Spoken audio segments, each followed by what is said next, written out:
Deus. Amém. A graça e a paz do nosso Senhor Jesus Cristo a todos. Amém. Como a Ercília falou, né? Deixa eu soltar isso aqui. Hoje nós vamos falar sobre os 400 anos, que também é conhecido como o período intermídio, aquele tempo entre Malaquias e Mateus. Porém, glória a Deus, espero que você não subisse. Antes de chegar lá, eu quero mostrar algumas coisas, quero apresentar algumas coisas, e eu quero mostrar como que a Bíblia ela vai apresentando essa crescente. Porque não foi simplesmente do nada Deus falou, vocês merecem 400 anos, sem eu falar nada, sem eu mencionar nada. Vocês merecem 400 anos de um silêncio total. Não, isso foi acontecendo devagar. Isso foi gradativamente com o tempo.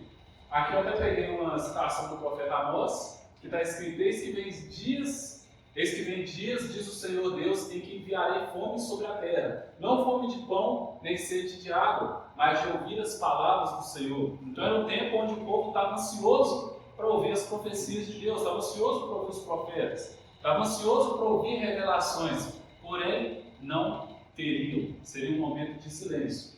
Deixa eu soltar o negócio aqui, eu esqueci.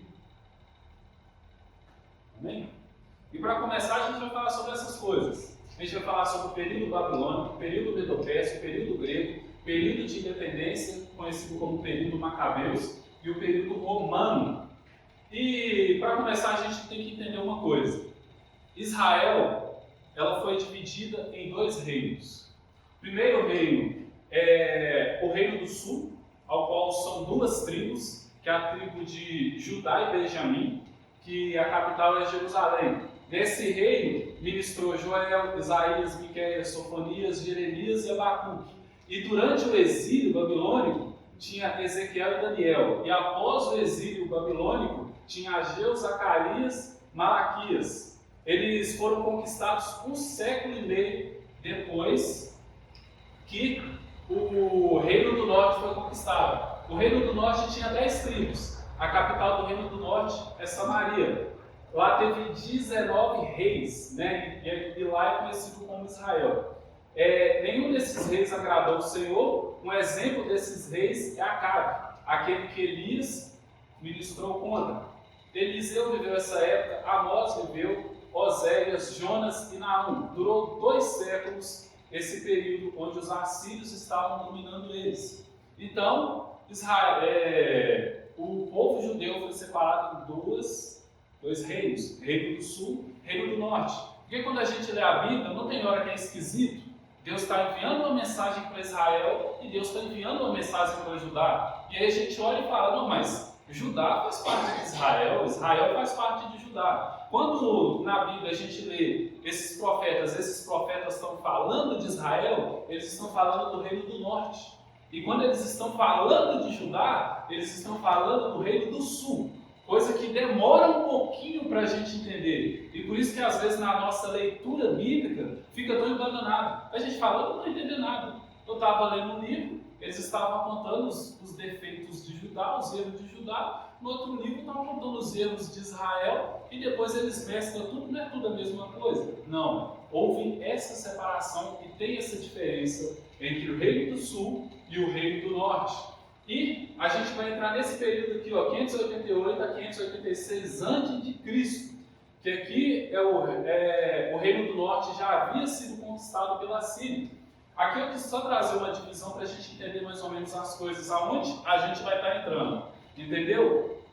Esses dois profetas aqui, eles estão errados, tá? Não era para eles estarem aqui, era para eles estar por aqui, tá bom? E foi difícil achar uma imagem quase fiel à cronologia bíblica correta, mas tirando esses dois aqui, praticamente tudo certo. E a gente vai entrar bem aqui, ó. Abacuque e Jeremias era para estar junto, tá? Não sei porque que Jeremias está para frente, era para estar junto, mas a gente vai entrar bem aqui. Aqui a gente conhece muito bem, né, que é Moisés, Josué, aí entra os juízes, onde entra Ruth. 1 e 2 Samuel, onde entra Davi, né? E também é onde ele começa a entrar Salomão também. O livro de Salmos é escrito quase esse período todo aqui. O livro de Crônicas, esse período todo sendo escritos. 1ª e 2ª Reis, onde apresenta reis além de Davi e além de Salomão, certo? Aqui Provérbios, que foi escrito por Salomão, Eclesiastes, Cantares, e o profeta Miqueias, Isaías e Sofonias estão ministrando para o reino do norte, ao qual já estava numa situação bem complicada. Mas a gente vai caminhar nessa parte aqui, viu, irmãos?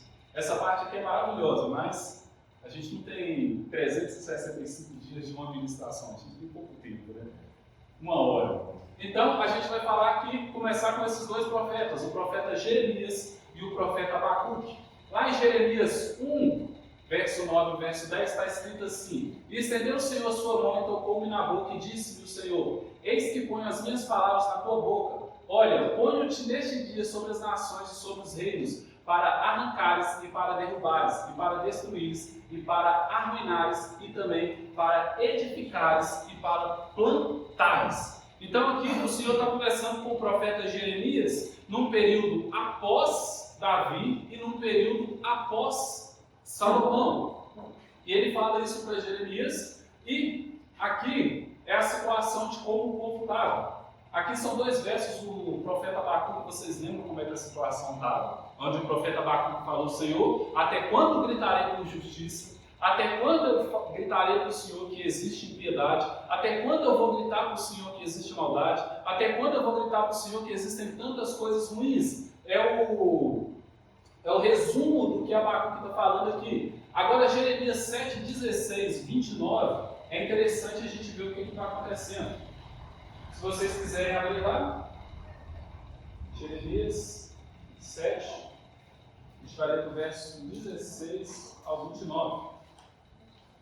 Lembrando que aqui já houve a separação entre o reino do sul e o reino do norte. E Jeremias, ele está ministrando para o reino do sul. E o reino do norte, ele já está sendo governado pelos assírios. Amém? Dá tudo certo. Só tem mais 30 slides. Amém? Vamos nessa leitura? 7,16. Lá está escrito assim: Quanto a você, Jeremias, não ore por este povo, nem faça súplicas ou pedidos em favor dele, nem interceda por ele a mim, pois não o ouvirei. Não vê o que estão fazendo nas cidades de Judá e nas ruas de Jerusalém? Os filhos ajudam a lenha, os pais acendem o fogo e as mulheres preparam a massa e fazem bolos para a rainha dos céus, idolatria. Além disso, derramam ofertas a outros deuses para provocarem a melira, idolatria. Mas será que é a mim que eles estão provocando, declara o Senhor? Não é a si mesmos para a sua própria vergonha? Portanto, assim diz o soberano Senhor: a minha ardente ira será derramada sobre este lugar, sobre os homens, sobre os animais e sobre as árvores do campo, como também sobre o fruto da terra. Ela arderá como fogo e não poderá ser extinta. Assim diz o Senhor dos Exércitos, o Deus de Israel: juntem os seus holocaustos aos outros sacrifícios e comam a carne vocês mesmos. Ou seja, Deus está falando: eu não quero os seus sacrifícios, que comam vocês mesmos, porque são sacrifícios impuros. Quando eu tirei do Egito os seus antepassados, nada lhes falei, nem ordenei quanto a holocaustos e sacrifícios. Deles, entretanto, esta ordem: obedeçam-me e eu serei o seu Deus, e vocês serão meu povo. Vocês andarão em todo o caminho que eu ordenar, para que tudo vá bem a vocês. Quarta-feira, série sobre o Decálogo. Mas eles não me ouviram, nem me deram atenção. Antes, seguiram as maquinações rebeldes do seu coração mau. Andaram para trás, não para frente. Desde a época em que os seus antepassados saíram do Egito até o dia de hoje, vez após vez eu enviei todos os meus servos a vocês, os profetas, mas não me ouviram, nem me deram atenção. Antes tornaram-se obstinados e foram piores do que os seus antepassados. Quando você lhes disser tudo isso, Jeremias, eles não escutarão. Quando você os chamar, não responderão. Portanto, diga a eles: esta é uma nação que não obedeceu ao Senhor, o seu Deus, nem aceitou a correção. A verdade foi destruída e desapareceu dos seus lábios. Cortem os seus cabelos consagrados e joguem-nos fora. Lamentem-se sobre as colinas áridas, pois o Senhor rejeitou e abandonou esta nação que provocou a ira dele. Amém? Amém. Coisa gostosa dele. Gostoso demais, que maravilha. Então, esse capítulo 7, eu vou mandar o esboço lá no grupo, depois se vocês quiserem reler e olhar de novo.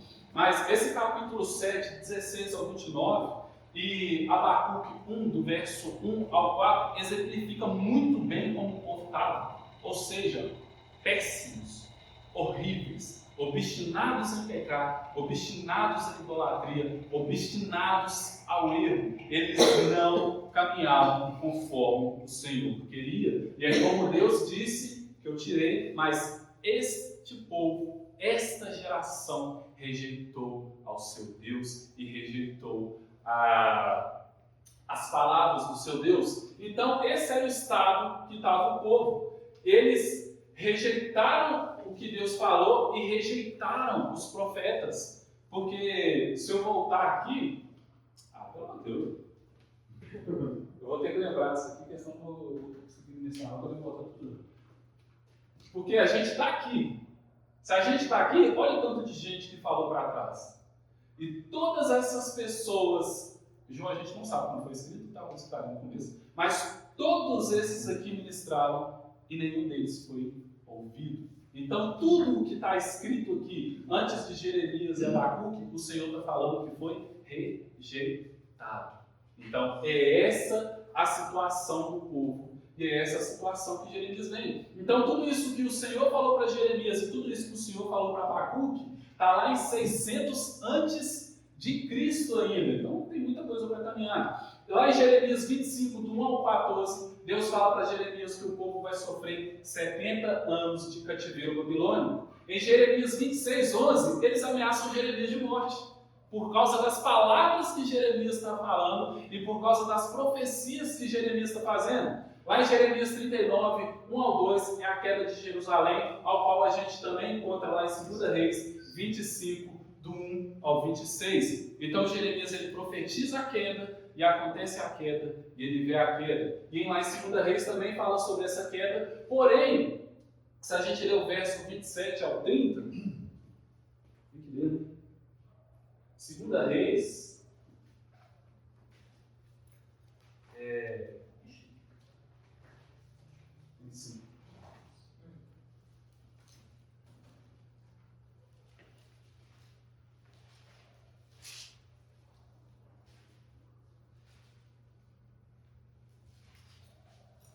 isso. Se a gente ler lá em 2 Reis 27, 25, a gente lê isso aqui, ó. No 37º ano do exílio de Joaquim, rei de Judá, no ano em que a gente já falava em grego, se tornou o rei da Babilônia, ele tirou Joaquim da prisão no 27º dia do 12º mês. Tratou-o com bondade e deu-lhe um lugar mais honrado entre os outros reis que estavam com ele na Babilônia. Então, isso daqui, assim Joaquim deixou as suas vestes de prisão pelo resto da vida, comeu a mesa do rei. Isso daqui é o descendente de Davi. Então, esse final aqui foi atacado a Judá. Israel já foi atacado, já está na mão dos assírios. Judá agora foi atacado, porém Deus ele ainda tem uma promessa. Ele ainda tem algo para cumprir. E esse Joaquim aqui é um descendente de Davi, que se a gente for lá ler Mateus, a gente vai ver o nome dele lá na genealogia do nosso Senhor Jesus Cristo. Então, é como se Deus estivesse falando, calma, gente, calma, ainda tem esperança. Amém? Mas é isso. Então, essa é a situação. E tudo isso por causa da desobediência do povo. Tudo por causa da desobediência. Por causa da desobediência, uma nação que era para ser uma nação unida se separou. Por causa da desobediência, uma nação foi tomada por causa da desobediência, agora um reino, né, foi tomado, e agora outro reino foi tomado. O reino do sul, Judá, é levado pelos babilônios em 587 a.C., e o reino do norte, Israel, é levado pelos assírios em 722 a.C. Se a gente fizer uma conta aqui, uma conta ruim mesmo, a gente vê que tem mais de 100 anos de diferença, né? Mais de 200 anos de diferença, mas foi isso que aconteceu. E aí a gente vai lá no livro do profeta Daniel agora, porque o profeta Daniel é um profeta e ele profetiza sobre essas coisas. E aqui a gente está no sonho do rei Nabucodonosor. Lembrando, Jeremias ele profetiza que a Babilônia vai vir, a Babilônia vem, a Babilônia toma Judá. Quando Babilônia toma Judá, 2 profetas vão para a Babilônia. O primeiro é Ezequiel, ao qual ele tem a visão num dos rios da Babilônia, e o segundo é Daniel. Então Daniel e Ezequiel, eles estão vivendo o exílio babilônico. E Daniel, ele começa a trabalhar para o rei Nabucodonosor, e o rei Nabucodonosor, ele tem uma visão, ele tem um sonho, né? Que é esse sonho sobre essa estátua que tem a cabeça de ouro, o peito e os braços de bronze, a barriga e as coxas, peito e braços de prata, a barriga e as coxas de bronze, as pernas de ferro, os pés ferro e barro, e uma rocha que vai vir e vai destruir tudo isso, certo? E, eu já pulei aqui, né? Não devia ter pulado ainda. E Daniel, ele interpreta esse sonho. E quando ele interpreta esse sonho, ele fala, Nabucodonosor, é o seguinte, essa cabeça de ouro é o rei é a Babilônia.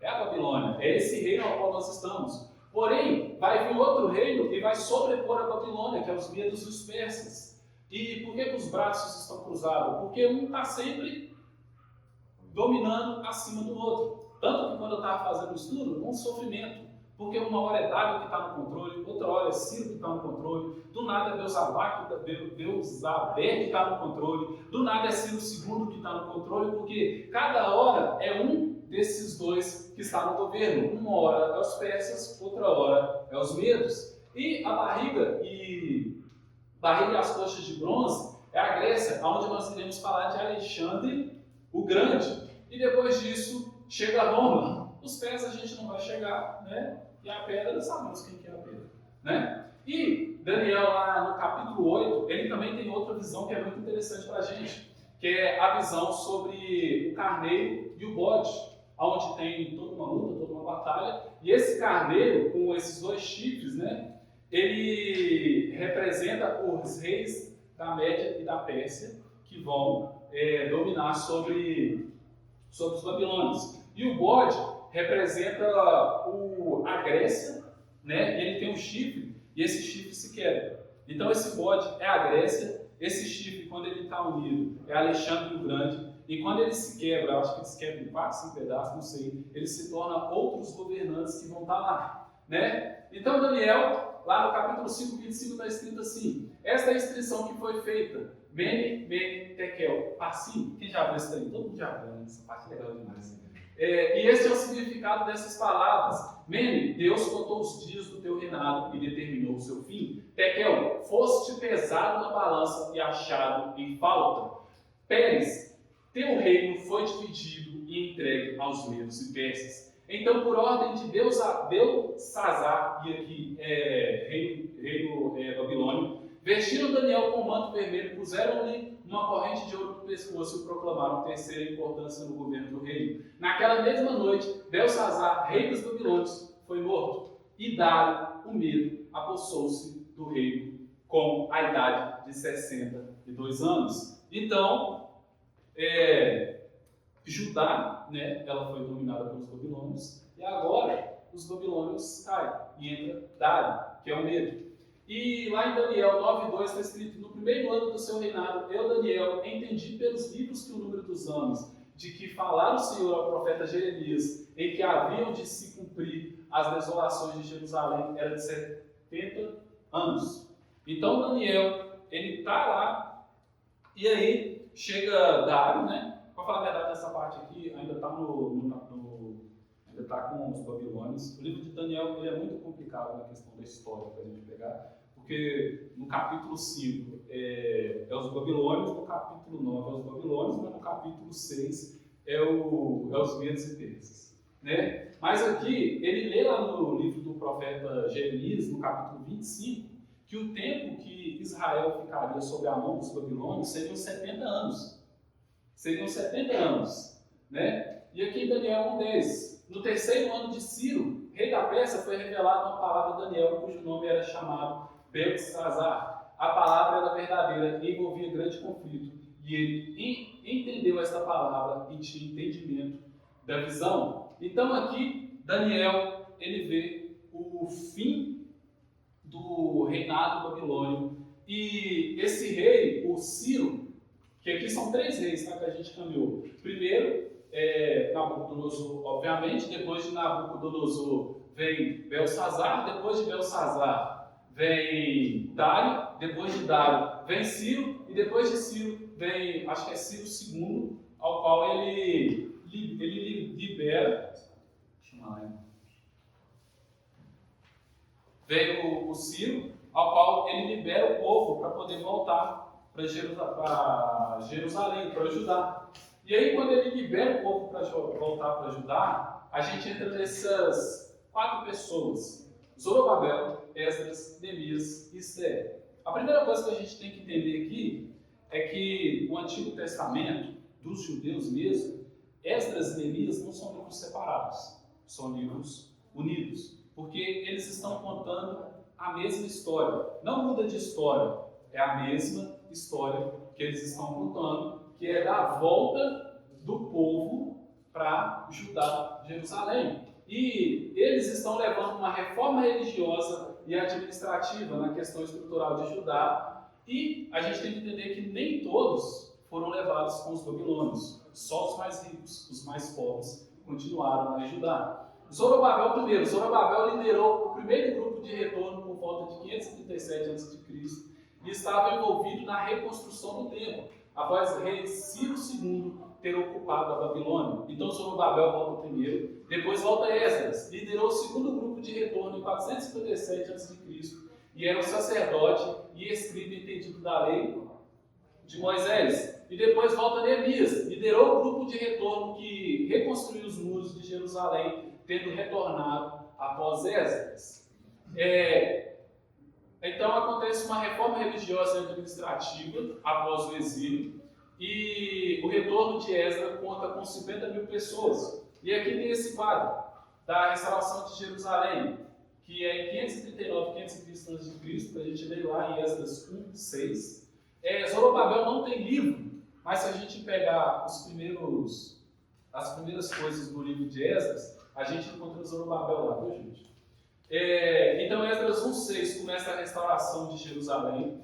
Em Esdras 1:10 é Esther como rainha. Por que Esther está aqui? Porque Esther impede o genocídio do povo judeu, né? Lá em Esdras 7 ao 10, Esdras e as suas reformas. E em Neemias 1:3 é Neemias como governador. Neemias fica como governador durante 2 anos. E as ações deles na história, em Esdras 7 e 8, Esdras é comissionado para levar o povo a Jerusalém. Os utensílios do templo são devolvidos em 3 meses e meio de viagem até Jerusalém. Em Esdras 9 e 10, isso aqui é importante: casamentos ilegais são desfeitos, ou seja, acontece uma consagração ao Senhor. É aquele momento de purificação do povo.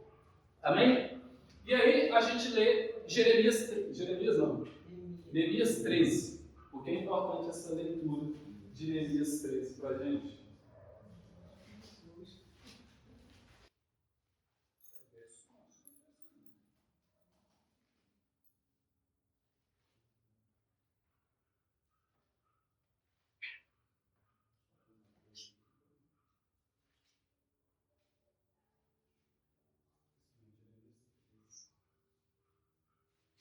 Está dando para entender, gente? História bíblica.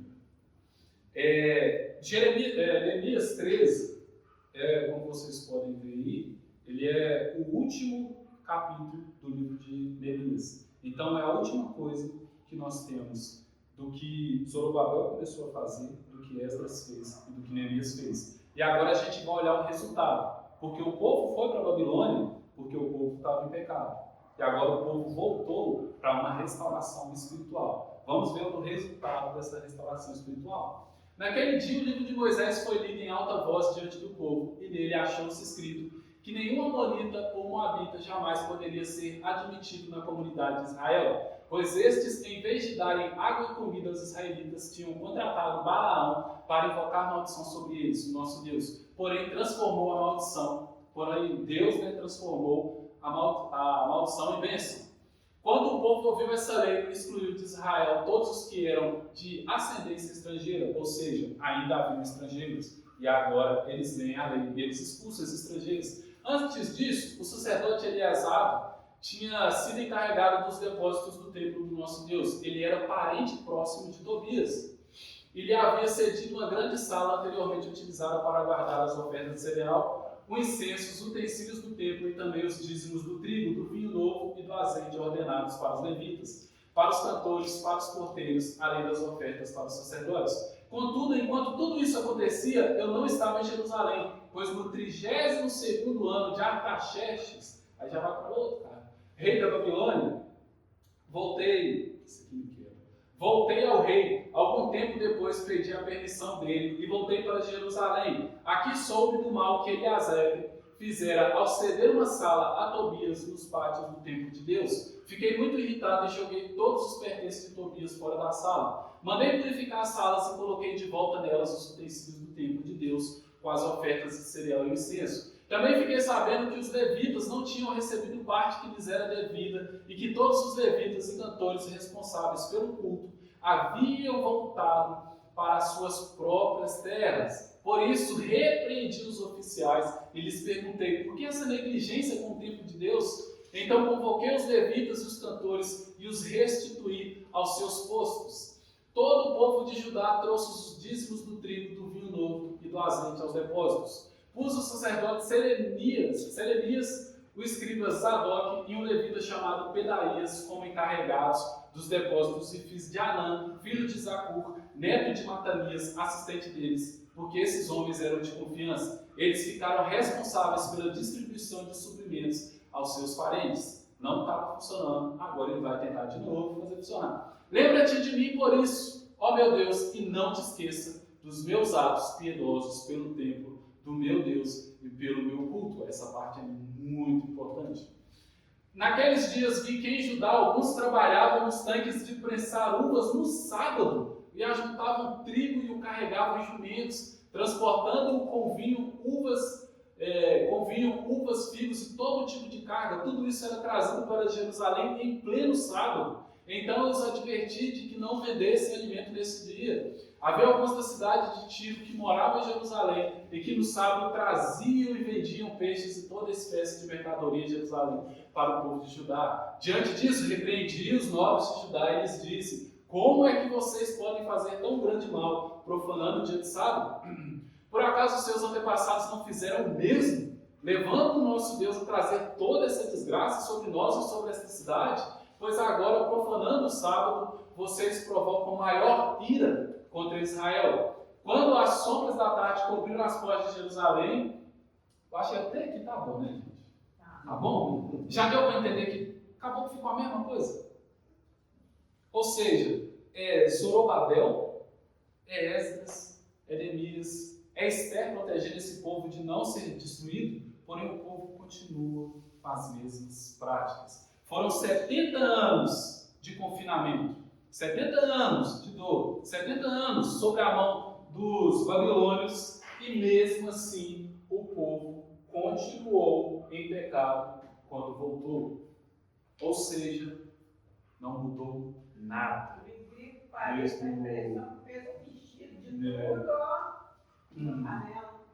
Então acabou que não mudou e continua a mesma coisa. E aqui a gente entra em Malaquias, que é a série ao qual nós estávamos. E lá em Malaquias, a gente tem que entender que ele é contemporâneo de Esdras e Neemias, porém o livro de Malaquias ele é escrito após Esdras e Neemias. Malaquias 2, 13 e 16, Deus se opõe ao divórcio. No livro de Esdras, o Senhor não diz nada sobre o divórcio, é o profeta e os líderes do povo que decidem por isso. Então essa questão do divórcio em Malaquias, ela entra lá em Esdras e Neemias também, porque Esdras e Neemias provocaram divórcios, porém era para divorciar de estrangeiros. Os homens, quando viram que era permitido divorciar, começaram a se divorciar das mulheres que não eram para ser divorciadas. E aqui Malaquias vem repreender esse divórcio. Ou seja, corrupção, injustiça e pobreza continuam permanecendo na época de Malaquias. E aqui eu fiz mais ou menos um resumo. Malaquias, capítulo 1, verso 2 e 5, Deus fala para aquele povo: eu amo vocês. E eles perguntam: como você nos ama? E Deus diz: eu escolhi Jacó e não Esaú. No capítulo 1 ainda, do verso 6 até o capítulo 2, verso 9, Deus diz para ele: vocês desprezam e profanam o meu templo. No capítulo 2, do verso 10 ao 16, Deus diz para eles: você se virou contra mim e contra as suas esposas, idolatria e divórcio. No capítulo 2, verso 17 até o capítulo 3, verso 5, o povo diz: aonde está o Deus da justiça? Porque vemos injustiça. No capítulo 3, versos 6 ao 12, Deus diz: voltem-se para mim. No capítulo 3, verso 13 ao 18, o povo diz: é inútil servir a Deus, pessoas más se dão bem. No capítulo 4, do verso 4 ao 6, Israel foi redimido por Deus, porém abandonou a Deus. E essa remissão foi quando eles foram para a Babilônia e agora eles voltaram. Porém, o povo continuou da mesma forma. Malaquias, em resumo, o exílio não mudou nada em Israel. Claro que eu deveria ter colocado Judá ali, mas em resumo o exílio não mudou nada. O povo foi com práticas ruins, voltou com práticas ruins e não quis mudar. E quando Deus usa o profeta Malaquias para contestar eles sobre a maldade deles e sobre as coisas ruins que eles estão praticando, que os antepassados praticaram, eles olham para Deus e dizem: você é que está errado, não somos nós. Amém?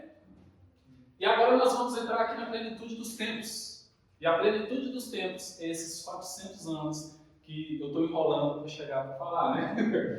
Lá em Gálatas, capítulo 4, capítulo 4, verso 4, está escrito assim: onde se diz: mas vindo a plenitude dos tempos, Deus enviou seu filho, nascido de mulher, nascido também debaixo da autoridade da lei. Então, esses 400 anos de silêncio de Deus foi um momento de preparação para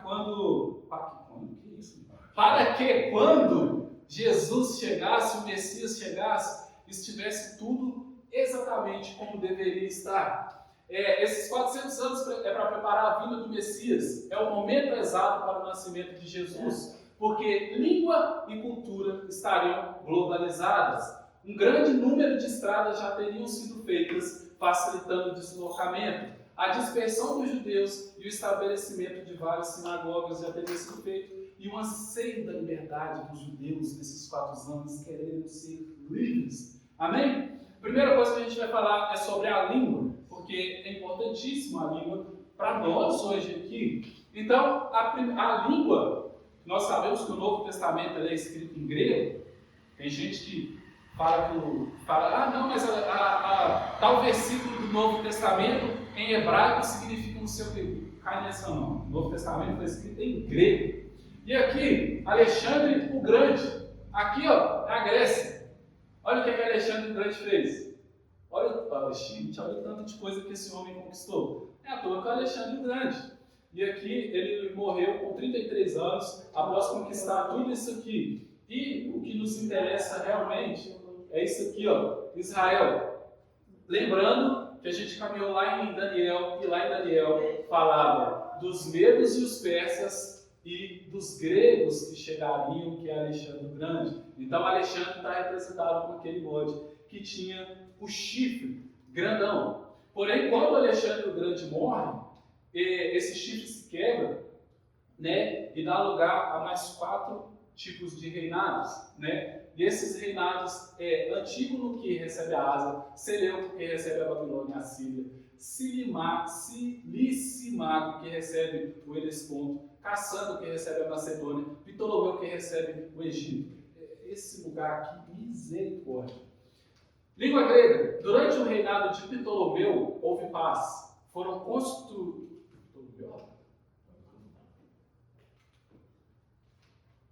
É isso mesmo. Durante o reinado de Ptolomeu houve paz, foram construídas sinagogas e foi escrita a Septuaginta. Ptolomeu, como a gente viu, ele está no Egito, né? Ele não está onde nos importa, que seria a Babilônia e a Síria. Mas por que é importante essa parte aqui de Ptolomeu? Porque no Velho Testamento não existem sinagogas. É a partir do Novo Testamento que começam a existir sinagogas. E as sinagogas é o quê? O povo ele foi levado para a Babilônia e alguns fugiram para o Egito. E esses que fugiram para o Egito, eles não queriam abandonar a fé em Deus. Então, eles criam as sinagogas para poder adorar a Deus, para poder ler os escritos antigos e para compreender cada vez mais de Deus. Então, durante o reinado de Ptolomeu, houve paz. Foram construídas sinagogas e foi escrita a Septuaginta. O que é a Septuaginta? Septuaginta é praticamente a Bíblia católica. Todos nós sabemos que a Bíblia cristã protestante tem 66 livros e a Bíblia católica, que significa universal, tem 73 livros. E o Antigo Testamento, né, católico, é isso daqui, a Septuaginta.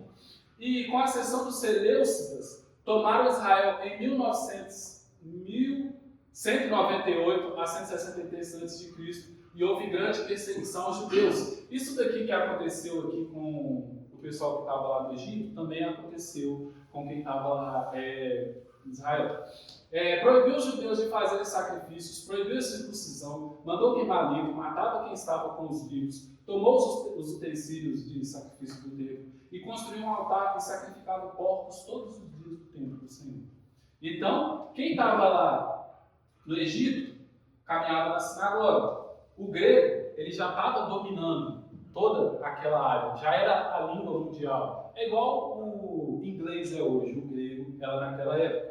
E a Bíblia, ela foi, né, traduzida. Porém, onde os judeus estão, acontece esse problema dos Seleucos, a ascensão. E quando ele chega, é um tempo horrível para os judeus. Horrível.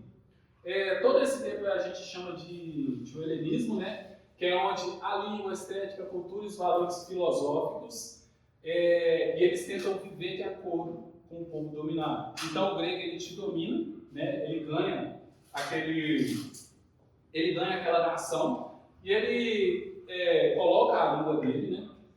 Ele estabelece a língua naquele lugar, ele estabelece a estética, a cultura e todos os valores filosóficos dele. O Antigo Testamento foi traduzido para o grego, que é a Septuaginta, que é a Bíblia católica, e por causa do helenismo, o judaísmo ficou dividido, pois havia os que concordavam com essa mistura na cultura e os que não concordavam, os que eram contra o Império e os que eram a favor do Império, e isso tornou o judaísmo mais frequentado.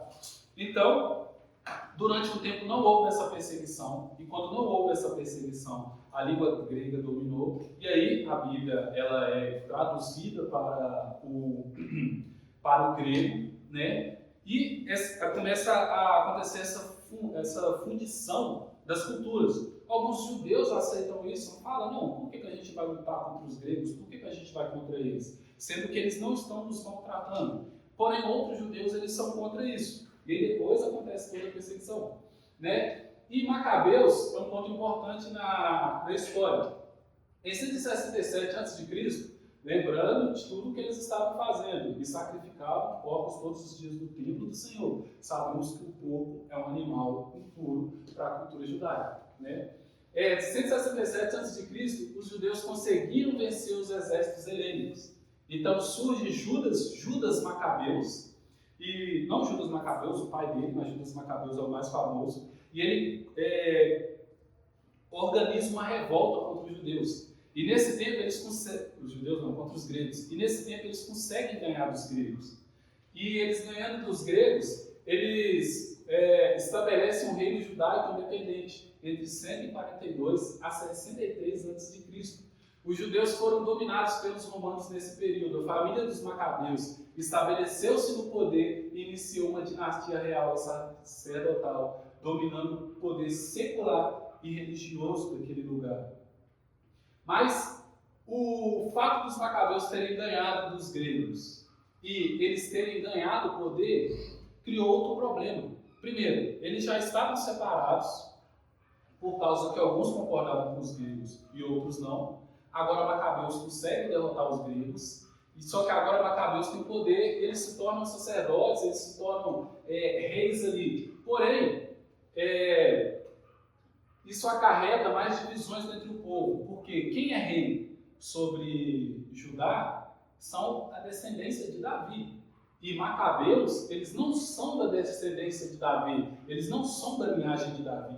Eles não têm linhagem sacerdotal, eles não têm linhagem de levita, e eles não podem, então, ter esse poder que eles têm. E aí, quando eles sobem ao poder, surgem esses dois grupos, que são os fariseus e que são os saduceus, que vão contra isso que Macabeus está fazendo.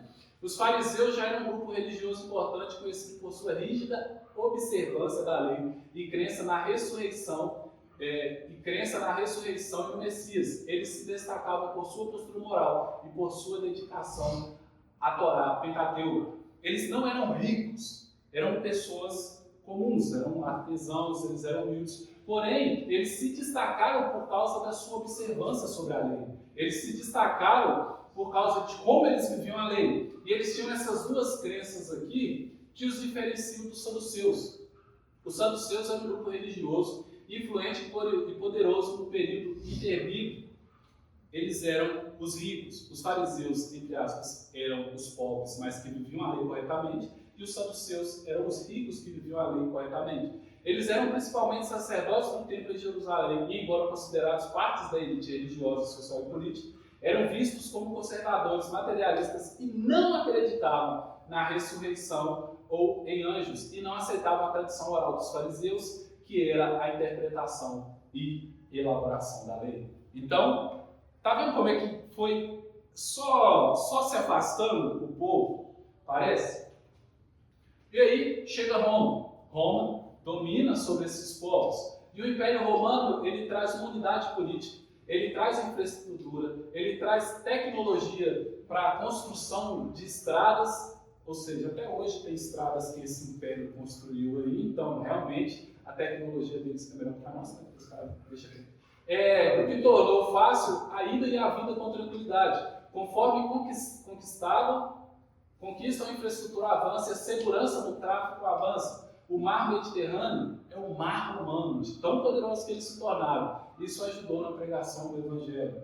Então nós temos a língua que os gregos trouxeram e nós temos Roma, que traz todo o livre acesso para a pregação do Evangelho poder ser feita, e nós temos os Macabeus, que traz toda essa divisão entre os judeus. Então, ao momento exato para o Messias Jesus vir. Então, praticamente é isso que acontece nesse tempo. Mas aí a gente tem que entrar aqui, em livros canônicos e nos livros eclesiásticos, porque talvez alguém vá embora aqui e fala assim, não, mas por que agora que ele comentou sobre a Bíblia católica e a Bíblia protestante, eu não quero entender. Os livros canônicos são reconhecidos oficialmente como parte da Bíblia sagrada, e os livros eclesiásticos não foram universalmente aceitos como parte do cânon bíblico inspirado. Todos esses livros que nós temos na nossa Bíblia, houve uma reunião entre os judeus, entre as pessoas que realmente liam e estudavam aquilo, e eles olharam para esses livros e falaram, esses livros são livros inspirados pelo Espírito Santo de Deus. E tudo isso aconteceu no período dos gregos. Então já havia os outros livros. E esses outros livros a gente chama de livros eclesiásticos ou livros apócrifos, que não fazem parte da Bíblia. Eles também têm o nome de deuterocanônicos. Então os livros que nós não temos na nossa Bíblia são esses: Tobias, Judite, Sabedoria ou Sabedoria de Salomão, não é Provérbios, é Sabedoria. Eclesiástico, que não é Eclesiastes. Baruque, 1 Macabeus, 2 Macabeus, tem algumas, a Igreja Ortodoxa tem 3 Macabeus, 4 Macabeus, adições a Esther, capítulos extras encontrados na Septuaginta, então o nosso livro de Esther é menor do que o livro de Esther que tem na Bíblia Católica, adições a Daniel, incluindo a oração de Ezarias, Cântico dos Três Jovens, Susana e Bel e o Dragão. E tem outros livros também, que é igual eu falei, 3 Macabeus, 4 Macabeus, nas Bíblias ortodoxas, tem a oração de Manassés, tem o Salmo 151, tem Didaque, a carta de Clemente, pastor de Eras, e entrando no Novo Testamento, seria o proto-evangelho de Tiago, que não é o evangelho de Tiago, que nós estamos estudando todo domingo aqui, às 8 horas da manhã. Né? E aqui, eu trouxe algumas citações desses livros da Bíblia Católica, falando sobre eles mesmos. Que está aqui, ó, Eclesiástico, lá está escrito, os pequenininhos, né? Desculpa, gente.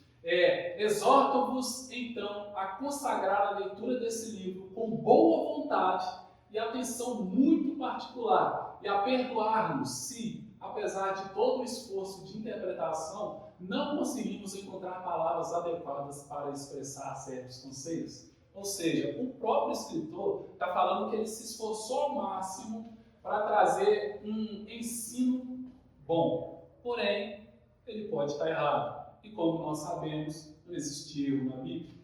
Em 1 Macabeus está escrito: a opressão que caiu sobre Israel foi tal que não houve igual desde o dia em que tinham desaparecido os profetas.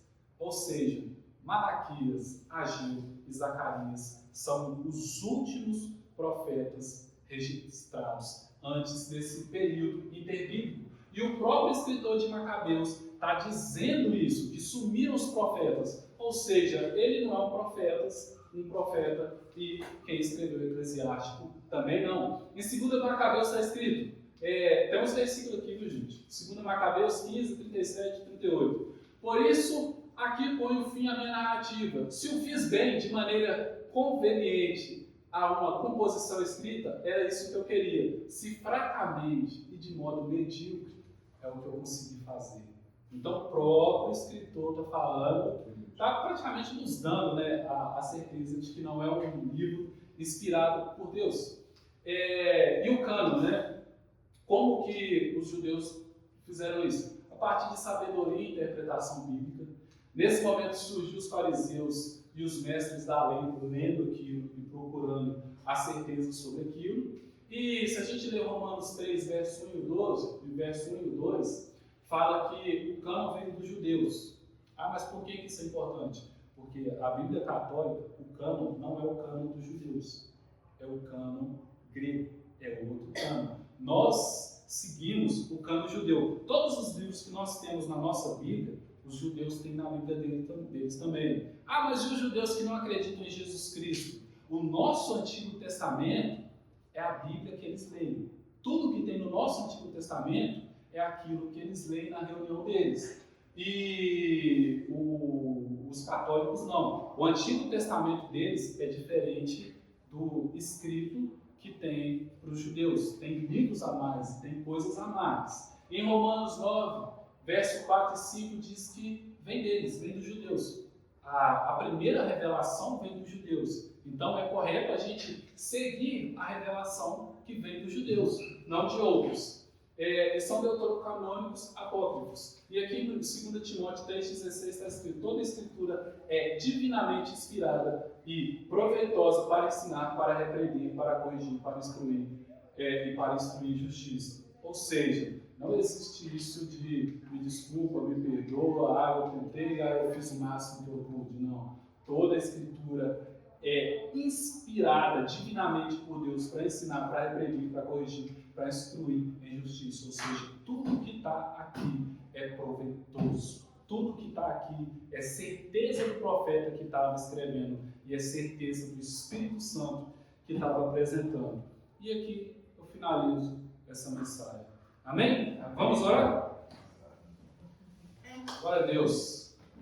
Senhor Deus, meu Pai, muito obrigado por esta noite. Muito obrigado pelas tuas palavras. Muito obrigado pelo teu ensino. Muito obrigado pela tua mão sobre as nossas vidas. E muito obrigado, meu Pai, por tudo que o Senhor trouxe para nós. Nós te agradecemos pelo teu amor, pela tua misericórdia, pela tua mão sobre as nossas vidas. Amém. Agora, né, nós vamos para o debate. Ô, Gelan, pode apertar o botão vermelho. Quem está no YouTube não participa do debate. Né?